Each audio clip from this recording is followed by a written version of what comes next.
Yes, welcome to a brand new video of Mr. Footy Curious। आज हम धीरे धीरे करके अपने नए सेट की ओर बढ़ रहे हैं।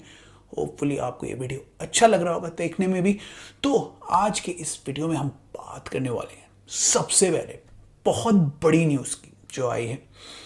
थॉमस टूचल बन गए हैं इंग्लैंड के नेशनल टीम के कोच ना। इसके ऊपर बहुत भसड़ भी हुई है, बहुत बातें हुई हैं, सबकी बात करेंगे।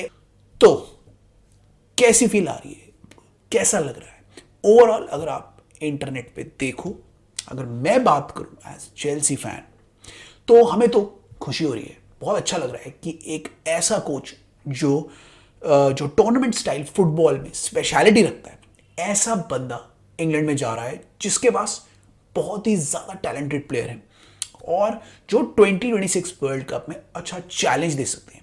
ऐसी टीम को एक ऐसा ज़बरदस्त कोच मिल रहा है जिसको आता है बड़े टूर्नामेंट्स में जीतना और बड़े टूर्नामेंट्स को खेलना। तो ओवरऑल जनरल पब्लिक के जो रिएक्शन रहा है वो यही रहा है कि out of the available options सबसे बढ़िया यही ऑप्शन था, क्योंकि एक्चुअली ऐसा चल रहा था कुछ सीन कि एफए जो है ना, एफए चाह रही थी, जो ली कास्टली उन्होंने अभी रखे हुए थे, जो इनके अंडर 21 कोच हैं आई थिंक, उनको वो परमानेंटली रखना चाह रही थी आफ्टर गैरेथ साउथगेट जब वो चले गए थे। आई थिंक ली कास्टली ने खुद ही मना कर दिया। लास्ट के 2 मैचेस जो अभी इंटरनेशनल ब्रेक में हुए वो इंग्लैंड के लिए इतने अच्छे नहीं गए और सबको ऐसा लगा कि ली कास्टली जो है ये इंग्लैंड की टीम को, इतने सुपरस्टार्स को मैनेज करने के लिए खुश नहीं है, मतलब इक्विप नहीं है। खुश नहीं की बात करें, इक्विप नहीं है। तो उनको लगा कि कौन आना चाहिए, कुछ ऐसा मैनेजर आना चाहिए जो बहुत अच्छा है, जिसको इतने सारे सुपरस्टार्स को मैनेज करना आना चाहिए, इनसे बेस्ट निकालना आना चाहिए और टूर्नामेंट में इंग्लैंड को अच्छा चांस दिलवाना आना चाहिए। तो आउट ऑफ ऑल कैंडिडेट्स जिसमें ब्रिटिश कैंडिडेट भी हैं, जैसे ग्रैम पॉटर हैं, एडी हाउ हैं, इन सब को देखने के बाद शायद उन्होंने डिसाइड किया कि वो नेक्स्ट बेस्ट अवेलेबल कोच के यहाँ जाना चाहते हैं, जो कि इंग्लिश नहीं है, जर्मन है और इंग्लैंड में खेला हुआ है। तो इसमें से चेल्सी के प्लेयर्स को जानता भी है, कुछ प्लेयर्स को मतलब थोड़ा आई थिंक कुछ प्लेयर्स को शायद प्रॉब्ली रीस जेम्स को, I don't know, but in general जानता है। तो उनको लगा कि ऐसा मैनेजर आना चाहिए और खेलना चाहिए। बहुत सारे लोग जब उनकी अपॉइंटमेंट हुई तो उससे खुश थे, जनरली सब लोग खुश थे। उनको लगा कि एक ऐसा मैनेजर आ गया है जिसके आने से रियल चांस मिलेगा टूर्नामेंट्स में, इंग्लैंड को टूर्नामेंट जीतने का, क्योंकि सब जानते हैं, एवरीवन नोज कि इंग्लैंड जो है वो टूर्नामेंट जीतना चाहती है, वो टूर्नामेंट की भूखी है। मेंस नेशनल टीम इतने सालों से वो टूर्नामेंट जीते नहीं है और फुटबॉल के जन्मदाता उनको बोला जाता है इंग्लैंड को, मतलब उनके जो जहां से फुटबॉल स्टार्ट हुआ था। तो ऐसे माहौल में जो ये हर साल उनका ये नारा होता है कि it's coming home, it's coming home, it's coming home, but it never comes home. कोई ना कोई दूसरी टीम अच्छी निकल के आती है और टूर्नामेंट में जीत जाती है। तो इस बार थॉमस टूचल के आने से उनको एक ऐसा कोच मिल रहा है जो ट्राइड एंड टेस्टेड है बड़े टूर्नामेंट्स में, स्पेशली एलिमिनेशन टूर्नामेंट्स में, जहां पे वो बहुत अच्छी फुटबॉल खेलते हैं, जहां पे वो बेस्ट निकालते हैं अपनी टीम से। और ऐसा कोच जब सिलेक्ट हो रहा है तो मेजॉरिटी का जो नजरिया है वो तो अच्छा ही है, पॉजिटिव ही है, लेकिन कुछ लोग हैं जो इसमें नेगेटिव स्पिन दे रहे हैं, ये कह के कि ये जर्मन है और जर्मन्स को इंग्लैंड को कोच नहीं करना चाहिए, इंग्लिश कोच को आगे लाना चाहिए और वगैरह वगैरह की बातें, अनशन बातें। बहुत मेजर पब्लिकेशन है जो टूचल के अगेंस्ट आर्टिकल डाल रही है और कुछ बहुत बड़े जो सेलिब्रिटी पंडित्स हैं वो भी टूचल के बारे में बहुत कुछ बोल रहे हैं। नाउ अगर उनकी बातें लें तो उनकी एक बात सच है कि इंग्लैंड के कोचेस को फ्रंट में नहीं रखा जा रहा और इंग्लैंड के कोचेस कम होते जा रहे हैं। वर्ल्ड क्लास कोचेस तो हैं, लेकिन वर्ल्ड क्लास कोचेस अगर आप प्रीमियर लीग में भी देखो तो मैक्सिमम टीम्स के कोच जो हैं वो मोस्टली अब्रॉड से हैं और वो ही अच्छा कर रहे हैं। इंग्लिश मैनेजर्स और इंग्लिश कोचेस को आगे नहीं पढ़ाया जा रहा, जो कि ठीक बात है, बट उसके चक्कर में एक ऐसे मैनेजर को अपोज करना जो आपकी करंट टीम को टूर्नामेंट जिता सकता है, यह भी एक बहुत ही गलत बात है in terms of the opinions. क्योंकि आपको एक ऐसा मैनेजर मिल रहा है जो टूर्नामेंट स्पेशलिस्ट है, जो बेस्ट निकालता है, जिसके पास इतना टैलेंटेड स्क्वाड है और 2026 वर्ल्ड कप में, यूरोज में इंग्लैंड का बहुत ही सीरियस चांस वो बनाने जा सकता है। तो ऐसे मैनेजर को अगर आप अपोज कर रहे हो तो इसका मतलब आप ये कह रहे हो कि भाई मुझे कुछ नहीं जीतना आगे के सालों के बाद भी। अभी इस समय करंट ऐसा कोई कोच ही नहीं है उनकी कंट्री से। अगर उनका ये पॉइंट है कि इंग्लिश कोच होना चाहिए, तो इंग्लैंड का कोई कोच ही नहीं है जो मतलब थॉमस टुचेल के बराबर हो। कोई भी कोच आप देख लो, उनका जो लेवल है वो इतना हाई नहीं है कि वो थॉमस टुचेल की तरह इंग्लैंड को कंपीट करा सके। मैं ये नहीं कह रहा ग्रैम पॉटर, एडी हाउ खराब कोच है, मैं ये कह रहा हूं कि उनमें टूर्नामेंट जीतने की जो क्षमता है ना अभी तक नहीं देखने को मिली है। अब इनका कहना है कि उनको चांस देना चाहिए, क्या वो दिखा दें, क्या वो चांस दे दें, क्या वो अपनी क्षमता को आगे दिखाएं। बट इन जनरल अगर आप देखोगे ज्यादा ऑड्स इंग्लैंड के थॉमस टुचेल जैसे कोच के साथ हैं जिनका एक्सपीरियंस रहा है टूर्नामेंट्स में जीतने का। तो मेरे हिसाब से तो ये बहुत ही अच्छी अपॉइंटमेंट है और इंग्लैंड को बहुत खुश होना चाहिए। मोस्ट है भी, पर कुछ होते हैं बोलने वाले होते हैं, वो बोलेंगे, वो करेंगे, लेकिन मेरे हिसाब से this is the very very good appointment by English FA. और आई थिंक इंग्लैंड का जो चांस है with the players that they have got, उनका चांस एक मेजर टूर्नामेंट में बहुत हाई हो जाता है। So it's a very good appointment. Hopefully it turns out well for England and hopefully वो बड़ा टूर्नामेंट जीत के इसे सॉलिडिफाई कर पाए। तो ये बहुत बड़ी न्यूज आई है अभी रिसेंट में और बहुत हंगामा भी हुआ। तो मैंने कहा मैं भी अपना व्यू दे दूं इसके ऊपर, क्योंकि ये बहुत जरूरी है और इंग्लैंड के लिए, चेल्सी के लिए, चेल्सी फैन होने के नाते मेरा फर्ज बन रहा था कि थॉमस टुचेल के बारे में कुछ बोलूं, क्योंकि जो चेल्सी फैंस हैं स्पेशली वो थॉमस टुचेल से बहुत ज़्यादा लगाव रखते हैं और उनका ऐसे कोच को अपनी नेशनल टीम के लिए देखना बहुत बड़ी बात माना जाता है। तो अपेरेंटली चेल्सी की भी कुछ खबरें आई हैं, मैं इसी से ही आगे बात को बढ़ाता हूं। थॉमस टुचेल की ही बात हो रही थी, चेल्सी की ही बात हो रही थी, तो मैं कुछ और न्यूज को भी इसमें ऐड कर देता हूं कि अपेरेंटली चेल्सी के जो स्टाफ है वो थॉमस टुचेल को चाहिए, ऐसा सुनने में आ रहा है। तो बहुत सारे स्टाफ है जिनको अगर जरूरत पड़ी टुचेल की, अगर टुचेल फॉर्मली अप्रोच करेंगे चेल्सी को, तो सुनने में ऐसा आ रहा है कि चेल्सी उन्हें जाने देगी। उनका फिटनेस कोच से लेके कुछ और कोचेस हैं जो उनको चाहिए टुचेल को, और वो चेल्सी को बेसिकली, चेल्सी के स्टाफ को बेसिकली अपने अंडर एनरोल करेगी।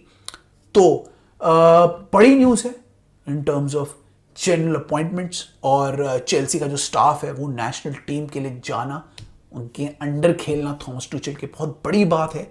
Lot of the Chelsea staff जो है, जो चैंपियंस लीग जीता था, वो स्टाफ अब इंग्लैंड जा रहा है और वो बैकरूम में एक विनिंग फीलिंग क्रिएट कर सकता है। तो it's a big news in terms of England. Chelsea अगर अपना स्टाफ खो भी देगी तो उनको कोई फर्क नहीं पड़ेगा, वो 2 और लोग ले आएगी उनकी जगह और उसे कंटिन्यू रखेगी, क्योंकि बहुत सारे अदर लोग भी हैं जो यही काम करते हैं और अवेलेबल भी हैं। तो इससे चेल्सी को कोई इश्यू नहीं होगा।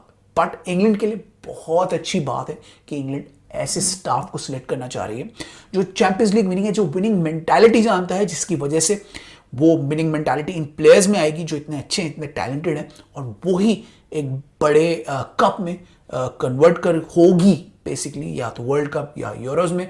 तो लेट्स सी कब ये लोग चाहते हैं, कब फॉर्मल अप्रोच आती है और कब आगे थॉमस टुचेल को हमें देखने को मिलता है। आई थिंक नेक्स्ट ईयर से देखने को मिलेगा। आई थिंक इस साल तो ली कास्टली ही रहेंगे, अभी नेक्स्ट ईयर से आई थिंक थॉमस टुचेल इसमें आएंगे। तो चेल्सी का स्टाफ भी डिमांड में है, ये एक और खबर आई थी। और उसके बाद चेल्सी की और खबरें भी आ रही हैं, तो मैं यहीं से ही चेल्सी पे ही चला जाता हूं। चेल्सी का अपेरेंटली नाइकी से थोड़ा अनबन हो रहा है, जो सुनने में आ रहा है। नाइकी इज नॉट हैप्पी कि चेल्सी ने अभी तक स्पॉन्सर नहीं चूज किया है। चेल्सी अपेरेंटली अकेली टीम है जिसके पास front of the shirt sponsor नहीं है, और इसी की वजह से नाइकी कह रही है कि उनकी शर्ट सेल्स लूज हो रहे हैं। तो अब इसमें कितनी सच्चाई है, कितना झूठ है, पता नहीं, but this is not what Chelsea want और this is not what Nike want. तो होपफुली चेल्सी जल्दी ही कोई स्पॉन्सर ले आएगी। अपेरेंटली वो 2-3 जगहों पे बात कर रही है, रियादेर के साथ उनकी बात भी चल रही थी, बट सम अमाउंट जो होता है, टोटल जो अमाउंट होता है स्पॉन्सरशिप का, उसके चक्कर में बात रुक रही है। सो लेट्स सी चेल्सी कब अपने आप को स्पॉन्सर दिलाएगी और नाइकी को खुश करेगी। Apparently but I don't think so ये बहुत बड़ा इशू है। This is just thought I think जो नाइकी ने उनको जाहिर किया होगा कि भाई जल्दी कर लो, ताकि शर्ट की सेल्स पे ज़्यादा असर ना पड़े थ्रू आउट द सीजन, क्योंकि अभी 7-8 वीक हुए हैं, मे बी आ जाए स्पॉन्सर जल्दी और वो सेल्स फिर से पिकअप करी जाए।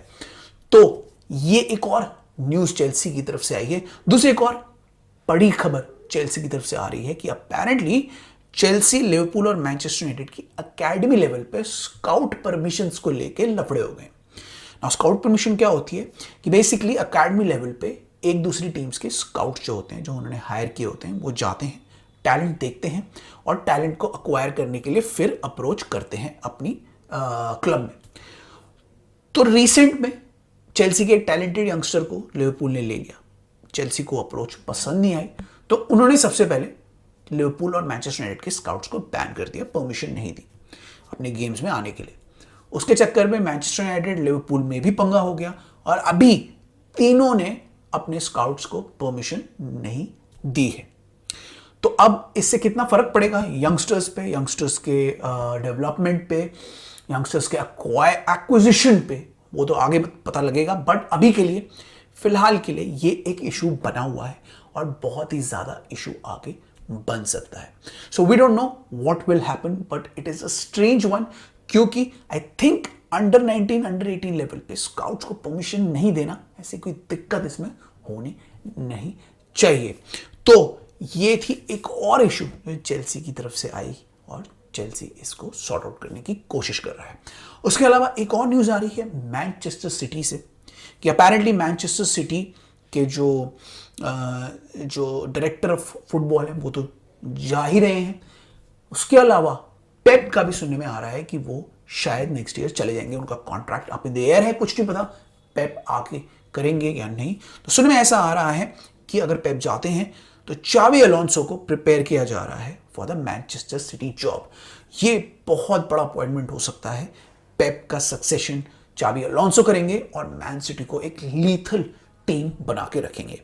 मैन सिटी का बहुत बड़ा ओवरऑल हो सकता है नेक्स्ट सीजन, क्योंकि उनके बहुत सारे प्लेयर्स ओल्ड भी हो गए हैं और मैनेजर चले गए, नए डायरेक्टर ऑफ फुटबॉल भी आएंगे, तो इन सब से एक बड़ा ओवरऑल हो सकता है। बट सिटी एक बढ़िया वेल ऑयल्ड मशीनरी है कि I don't think so overall होने के बाद भी उनको ज़्यादा कुछ प्रॉब्लम होगी। हाँ, मे बी चाबी अलोंसो इनिशियली ज़्यादा ना कर पाए, बट आई थिंक चाबी अलोंसो इतने अच्छे कोच हैं कि वो आगे सिटी को टाइटल रेस में जरूर लेके जाएंगे। तो let's see what happens with चाबी अलोंसो, क्योंकि चाबी अलोंसो बहुत सारी टीम्स के रेडार में रहेंगे जब वो बायर लेवरक्यूसन को ऑफिशियली नेक्स्ट सीजन छोड़ते हैं, अगर वो छोड़ते हैं तो। और मैन सिटी में जाते हैं नहीं जाते, we don't know, but it will be an interesting thing to see कि पेप गार्डियोला पहले तो अग्री करते हैं नहीं करते हैं और उसके बाद चाबी अलोंसो वहां जाते हैं नहीं जाते हैं। बहुत ही मजेदार अपॉइंटमेंट हो सकती है और बड़ा ही इंटरेस्टिंग इससे केस निकल के आ सकता है।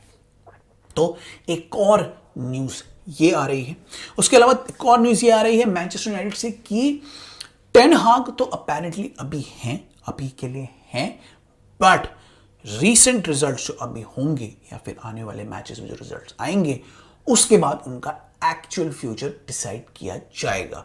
ना मैनचेस्टर यूनाइटेड अपने स्क्वाड को, अपने हर चीज को ओवरऑल करने के चक्कर में है। अपेरेंटली उन्होंने इस चक्कर में जो सर एलेक्स फर्गसन का कॉन्ट्रैक्ट था, अपेरेंटली सर एलेक्स फर्गसन को अभी भी as a brand ambassador 2 million pound something in a year मिलते थे, उनका कॉन्ट्रैक्ट भी उन्होंने कैंसिल कर दिया है। वो बहुत सारे होलसेल चेंजेस करने के चक्कर में है और वो आगे अब अपने क्लब को ले जाने के चक्कर में है। तो इनियोस ने अपेरेंटली, जिम रैटक्लिफ ने साफ बोल दिया कि सर एलेक्स फर्गसन को अब ये पैसे नहीं दिए जाएंगे और उनको अब मैस्कॉट बनने की मैनचेस्टर यूनाइटेड की जरूरत नहीं है। तो बड़ा ही इंटरेस्टिंग डिसीजन लिया है ये मैनचेस्टर यूनाइटेड ने और बहुत सारे आगे भी डिसीजंस ले सकती है। जैसे सर एलेक्स फर्गसन के ऊपर डिसीजन ले लिया, टेन हाग के ऊपर भी जल्दी डिसीजन आ सकता है, डिपेंड्स ऑन द रिजल्ट्स, और आगे चलने पे प्लेयर्स के ऊपर भी बहुत डिसीजन आ सकता है। There are lot of players Manchester United में जो अब एज हो रहे हैं और उनकी जगह नए प्लेयर्स की जरूरत है। तो क्या होगा मैनचेस्टर यूनाइटेड में ये तो पता नहीं, बट जनवरी ट्रांसफर और नेक्स्ट ट्रांसफर विंडो जो होगी ना थामो वाली, वो बहुत बिजी रहेगी फॉर मैनचेस्टर यूनाइटेड। तो देखना है मैनचेस्टर यूनाइटेड कौन से प्लेयर्स के लिए जाएगी, कौन क्या टेन हाग मैनेजर होंगे, कोई और मैनेजर होगा, वी डोंट नो, बट बड़ा ही इंटरेस्टिंग जो फेज है ना ये मैनचेस्टर यूनाइटेड का आने वाला है। सब कुछ डिपेंड करेगा रिजल्ट्स पे और कैसे वो ऑन फील्ड परफॉर्मेंस देते हैं उन पे, क्योंकि अगर ये आगे नहीं बढ़ा तो बहुत सारे होलसेल चेंजेस हमें देखने को मिल सकते हैं। So let's see Manchester United क्या करेगी, बट बड़ा ही इंटरेस्टिंग टाइम आने वाला है मैनचेस्टर यूनाइटेड फैंस के लिए। उसके बाद अब यही, इसके अलावा और कोई बड़ी न्यूज़ तो आई नहीं। मैं इंटरनेशनल मैचेस की ज़्यादा बात नहीं कर रहा क्योंकि इंटरनेशनल मैचेस अब यूजुअली ख़त्म ही हो गए हैं और टीम सब आ चुकी हैं। तो मैं अब बात करने वाला हूँ, प्रीव्यू देने वाला हूँ एक बड़े मैच का, क्योंकि इस वीक प्रीमियर लीग में कोई बहुत बड़े मैचेस नहीं हैं। कुछ मैचेस हैं जो जनरल फिक्चर्स हैं, उनकी जो प्रिडिक्शन है वो मैं अपने वीडियो में हाईलाइट कर दूंगा। आप स्क्रीन पे देख लो, मैंने प्रिडिक्शन यहाँ पे दे दी है। यही प्रिडिक्शन है मेरी, क्योंकि स्ट्रेट फॉरवर्ड मैचेस लग रहे हैं। अगर कुछ मैच में डिफरेंट होता है, कोई मैच में डिफरेंट रिजल्ट आता है, तो प्रॉब्लली मैं उसे आगे डिस्कस करूंगा। बट मैं डिस्कस करने वाला हूँ सबसे बड़े मैच को, जो इस गेम वीक की हाईलाइट है। आई थिंक गेम वीक 8 है ये। इसकी हाईलाइट जो मैच है वो है लिवरपूल वर्सेस चेल्सी। दोनों नए मैनेजर्स हैं, दोनों ही एक्साइटिंग फुटबॉल टीम्स इस समय हैं और दोनों के लिए स्टर्न टेस्ट होने वाला है। पहला बड़ा स्टर्न टेस्ट होने वाला है as managers of these prestigious football clubs. तो बड़ा इंटरेस्टिंग मैच होने वाला है। एनफील्ड में है ये, इसलिए लिवरपूल वर्सेस चेल्सी है। और मरेस्का की चेल्सी स्लॉट के लिवरपूल से एक टैक्टिकल बैटल करने वाली है इस मैच में ना। एक तरफ अगर हम चेल्सी को देखें तो उनके पॉजिटिव्स क्या हैं, उनके अटैकर्स, उनके अटैक बहुत डेंजरस है और उसकी वजह से लिवरपूल के डिफेंस को बहुत ही एक्टिव रहना होगा, बहुत ही फिजिकल रहना होगा, क्योंकि उनके अटैकर्स जो है ना चेल्सी के, वो कहीं भी जाके गोल कर सकते हैं। तो we have to worry about, Liverpool has to worry about Chelsea attackers. उसके अलावा चेल्सी ने अगर मिडफील्ड को कंट्रोल कर लिया तो चेल्सी ट्रांजिशंस में बहुत अच्छी है, बहुत अच्छी अटैक करती है और लिवरपूल को डिस्ट्रॉय कर सकती है। डिफेंस में भी अगर इस मैच में टोसिन और रेनाटो वेगा खेल रहे हैं, क्योंकि आपको पता होना चाहिए कि अपेरेंटली जो कुकुरेला है और फोफाना है वो इस मैच के लिए बैंड है। तो टोसिन और वेगा के आने से थोड़ी फिजिकलिटी का आना चेल्सी के लिए बहुत अच्छा है और चेल्सी के लिए इस मैच में अपना जो पावर दिखाना बहुत ज़रूरी है ना। फिजिकली अगर हम लिवरपूल को देखें तो वो ज़्यादा स्ट्रॉन्ग टीम है, ज़्यादा अच्छी टीम है। डिफेंस में भी वो चेल्सी से बेटर रही है और लुइस डियाज जो है एज अटैकर बहुत ही इफेक्टिव और बहुत ही ज़बरदस्त फॉर्म में रहे हैं। तो इन जनरल अगर आप लिवरपूल को देखें तो जैसे चेल्सी ट्रांजिशन में अटैक करती है, चेल्सी मिडफील्ड में कंट्रोल करती है गेम को और फिर उनके अटैकर्स आगे ले जाते हैं, स्पेशली कोल पामर। लिवरपूल जो है ना वो टाइम टू टाइम अटैक करती है, वो भी आजकल ग्रावेनबर्च और मैकलिस्टर के थ्रू गेम को कंट्रोल करती है और जब उन्हें मौका दिखता है वो उस टाइम पे दूसरी टीम पे अटैक करती है। तो बहुत ही इंटरेस्टिंग टैक्टिकल बैटल रहेगा। देखना है कौन एक दूसरे के टैक्टिक्स को तोड़ मरोड़ कर आगे ले जाता है और कौन आगे एक दूसरे पे हावी होता है। थोड़ा सा एज अगर मैं बात करूं तो लिवरपूल को मैं दूंगा इस मैच में, क्योंकि लिवरपूल अपने होम ग्राउंड में खेल रही है, प्लस लिवरपूल के पास कुछ एक्सपीरियंस प्लेयर्स हैं जो क्लॉप एरा से अभी भी खेल रहे हैं और बड़े गेम्स में बड़ा अच्छा परफॉर्मेंस देते हैं। तो it will be a battle between Liverpool's experience players versus Chelsea's raw talent. तो देखना है कि इस मैच में कौन आगे आएगा। गोल्स की भरमार हो सकती है क्योंकि दोनों टीम का जो अटैक है वो बहुत ही ज़बरदस्त है। लिवरपूल में साला हैं, डियोगो जोटा हैं, आपके लुइस डियाज हैं, बहुत अच्छी फॉर्म में, स्लिपोसलाए हैं, सब गोल करने की कैपेबिलिटी रखते हैं। और चेल्सी के अटैक में पामो हैं, मादुएके हैं, जैक्सन हैं, डेंसन नुकुंकू हैं, जाओ फिलिक्स हैं, पेड्रो नेटो हैं। तो हर टाइप के अटैकर दोनों टीम्स के पास अवेलेबल हैं और अटैक के माइंड अगर गेम प्ले चला तो दोनों टीम से गोल होने के बहुत चांसेस है। Now in terms of midfield के अगर आप बात करें तो लिवरपूल की मिडफील्ड स्लाइटली बेटर रही है चेल्सी से। ग्रावेनबर्च और मैकलिस्टर अच्छा परफॉर्म करते हुए नजर आए हैं। नाउ ऑल्दो चेल्सी में भी कुछ मैचेस में एंजो और काइसेडो अच्छे लगे हैं, बट यहाँ पे एक्चुअल बैटल होने वाला है इस मैच में कौन से दो प्लेयर से आगे बढ़ के निकल पाते हैं, जो लिवरपूल जो मिडफील्ड बेसिकली डोमिनेट करेगा। मेरे हिसाब से वो ये मैच डोमिनेट करने वाला है। इस जगह में पलड़ा लिवरपूल का भारी लग रहा है। So let's see what happens, क्योंकि अटैक में आई थिंक 50-50 है। दोनों टीम्स के पास बहुत अच्छा अटैक है, अटैक में दोनों टीम्स अच्छी हैं और गोल कर सकती हैं। अभी in terms of midfield, although Chelsea की मिडफील्ड बेटर है in terms of player quality, but I think in terms of form I think Liverpool has a better midfield जो अभी फॉर्म में चल रही है। और उसके अलावा अगर हम डिफेंस की बात करें तो डेफिनेटली लिवरपूल का defence is better than Chelsea. तो बहुत ही इंटरेस्टिंग बैटल होने वाला है। जो टीम अपने चांसेस लेगी, थोड़ा गेम को मिडल ऑफ द पार्क से कंट्रोल करेगी, आई थिंक वो इस मैच में जीतने वाली है। और बहुत ही गोल्स होने की इस मैच में उम्मीद है। तो बहुत ही एक्सप्लोसिव मैच होने वाला है, दो नए मैनेजर्स के बीच में जो अपनी छाप छोड़ने के लिए रेडी बैठे हैं और टॉप ऑफ द लीग में अपना जो पल रहा है उसको बनाने के लिए रेडी बैठे हैं। और बहुत ही इंटरेस्टिंग बैटल इनके बीच में हो रहा है और होने वाला है। और अगर मैं अपनी प्रेडिक्शन दूं तो मैं प्रेडिक्शन देता हूं 3-2 to Liverpool. I think goal होंगे, but I think in the end Liverpool जीत जाएगी। बट इस मैच में कुछ भी हो सकता है यार। मैं इतना बड़ा क्लेम नहीं करने वाला कि चेल्सी जीत ही नहीं सकती या लिवरपूल हार ही नहीं सकती। लिवरपूल भी एक ऐसी टीम रही है जो परफेक्ट नहीं रही है, उनके लिए भी बहुत बड़ा टेस्ट है। और चेल्सी के लिए भी मैनचेस्टर सिटी के बाद जो उनका पहला गेम था, उसके बाद से पहला बहुत बड़ा टेस्ट है। तो दोनों टीम्स के लिए ये मेजर टेस्ट है जिसमें कैसे वो करेंगे, कैसे आगे खेलेंगे, बहुत ही देखना है, बहुत ही क्लोज हमें इसमें नजर रखनी है। You will have to see who comes out on top and who takes the cherry on the top। अगर लिवरपूल जीत गई तो लिवरपूल थोड़े टाइम के लिए आगे हो जाएगी। बहरहाल अगर आर्सेनल और मैनचेस्टर सिटी नहीं जीतेगी, वो टॉप ऑफ द टेबल है, और अगर चेल्सी जीती तो वो और क्लोज आके चिपक जाएगी, वो तो top 3। So let's see what happens in the match. बहुत ही इंटरेस्टिंग मैच होने वाला है, संडे का क्लैश है। आप बताना आपके स्कोर प्रेडिक्शंस क्या हैं इस मैच के। मैंने तो बता दिया अपना, एंड लेट मी नो कि आपको क्या लग रहा है इसमें प्लेयर ऑफ द मैच कौन होगा और इस मैच में कौन अपना झंडा गाड़ेगा और अपनी टीम के लिए हीरो बन के आएगा। तो बहुत ही इंटरेस्टिंग मैच, बहुत ही एक्साइटिंग मैच होने वाला है इस वीकेंड में। और I expect Liverpool to win, but let's see if Chelsea can surprise Liverpool and take out a result in the Anfield arena. एक चीज मैं और बता दूं, बाय द वे ये इंटरनेशनल ब्रेक के बाद मैच हो रहा है। अगर आप लास्ट इंटरनेशनल ब्रेक के बाद दोनों टीम्स को देखेंगे तो दोनों टीम्स इंटरनेशनल ब्रेक के बाद अच्छा नहीं खेली। ऑल्दो चेल्सी ने लास्ट में विक्ट्री निकाल ली थी, लिवरपूल बहुत ही खराब खेली थी और लास्ट इंटरनेशनल ब्रेक के बाद नॉटिंघम फॉरेस्ट से हार गई थी एनफील्ड में।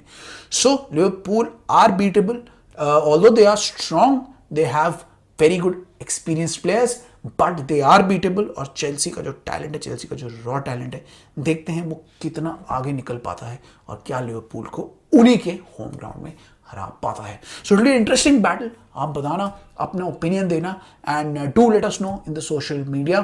फॉलो करते रहो, सोशल मीडिया के हैंडल है हमारे ट्विटर में, इंस्टा में हम एक्टिव हैं, स्पेशली ट्विटर में, वहाँ पे हमें फॉलो करो। हमको हमारे चैनल को फॉलो करो, हमारे वीडियोस को देखो। हम धीरे धीरे अपने सेट को और बेटर करते जा रहे हैं आपके लिए, आपको और अच्छा एक बढ़िया सॉलिड स्टाइल का फॉर्मेट में ला के देंगे कंटेंट। और हाँ, बाय द वे शॉर्ट्स और न्यू सीरीज पे भी जल्द ही वर्क करके आपको वो भी हम लाएंगे। तो दिस वॉज आवर वीडियो जहाँ पे हमने टुचेल की बात करी और गेम वीक की प्रीव्यू की बात करी। इसके बाद अब मैं यहाँ से आपसे इजाजत लेता हूँ, मैं निकलता हूँ। See you in the next one. Till then, it's goodbye from my side. Bye. Bye bye.